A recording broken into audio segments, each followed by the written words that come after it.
Number 117 in the Radiance range is The Inquisitor, their second 4K disc, and a film that was surprising in its simplicity and its storytelling, and how riveting and how much tension they squeeze from this almost one location drama. There is something wonderful about this thriller, and it's so simple in the way that it's set up and execution that just makes it terrific. On a rainy New Year's Eve, wealthy lawyer Jerome Martineau is brought into the police station for questioning about the brutal murder and rape of two young girls. What begins as a routine interview escalates into a long, harrowing night of psychological warfare between Martineau, Inspector Gallion, and his ambitious deputy. Monsieur Martineau, deux petites filles ont été violées et assassinées à 8 jours d'intervalle. Et moi, je veux savoir par qui. Truth, lies, and personal secrets blur until the line between guilt and innocence becomes terrifyingly thin. This is an exceptional film, and it's one of those movies where within the first few minutes you know you're discovering something special. There's something magical about this one. There is a super tight screenplay, the performances are all on point, and the fact that it's based mostly in one location, it wrings every bit of tension out of this thing, creating a claustrophobic, anxiety-driven cat and mouse tale between two people where you're never sure if this man Martineau is guilty or innocent. Vous avez une interprétation très personnelle du devoir civique, monsieur l'inspecteur. Je ne me souviens plus qui a dit... Il faut dire que vous vous souvenez pas de grand-chose. And I personally flip-flopped a lot throughout the film. There are powerhouse performances here. Cyril, who plays Martineau, delivers an absolutely phenomenal role here. His performance is excellent. It's a really tough one because there seems to be a lot of duality with what he's saying. He can look innocent one moment, extremely guilty the next. There's maybe fabricating something here, maybe being honest and open in the next sequence. This is a character that is very shifting and has dynamics, something that's always changing throughout the film, and the performance is so intricate that it puts it on a knife edge. You flip-flop between watching this and going, he's guilty, maybe he's not, no, he definitely is, oh, this is something wrong in the justice system that's happening. There's so many things going on, and it's fueled by this terrific performance. On va peut-être bientôt parler beaucoup de vous, Maître Martineau.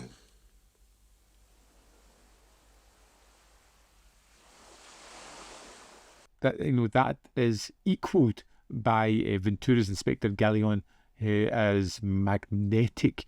He's stoic. He's kind of relentless. He is subtly empathetic with this character. He looks like a bureaucrat. He doesn't look like a typical hardened police officer. He's just there for information.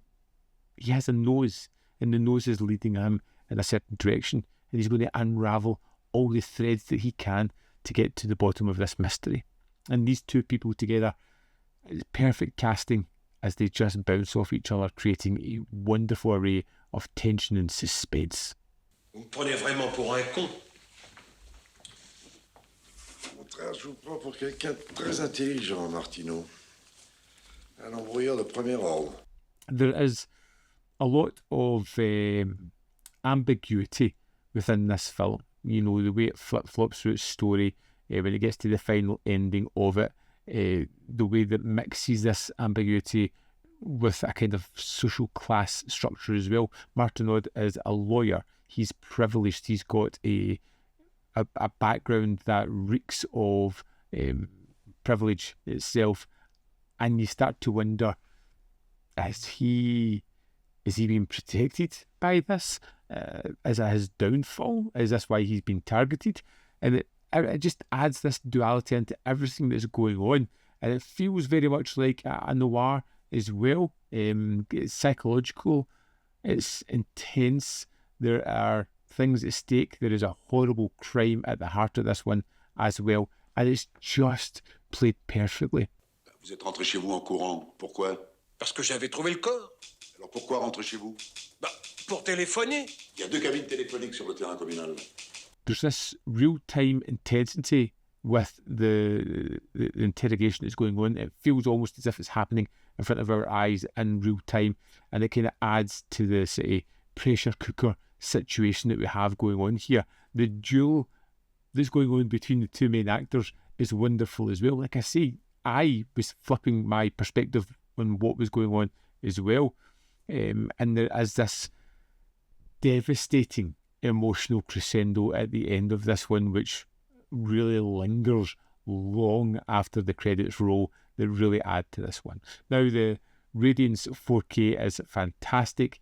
I loved particularly the rain-soaked streets outside, because this is basically a film that's within an office most of the time, but we do go out into the wilderness every now and again for a brief moment, and this is where it really shines. You get this crushing detail of the office. It's a bureaucratic, oppressive nightmare of an office with the kind of neon energy sapping lights that flicker and drain everything as well. The audio is crisp, it enhances everything. There is this moment where the sound drops out, there's pauses in the conversation, and these are the moments where that void just, it pushes the anxiety and the mystery even more. Great disc, great film. Let's dive in and have a look at the extras.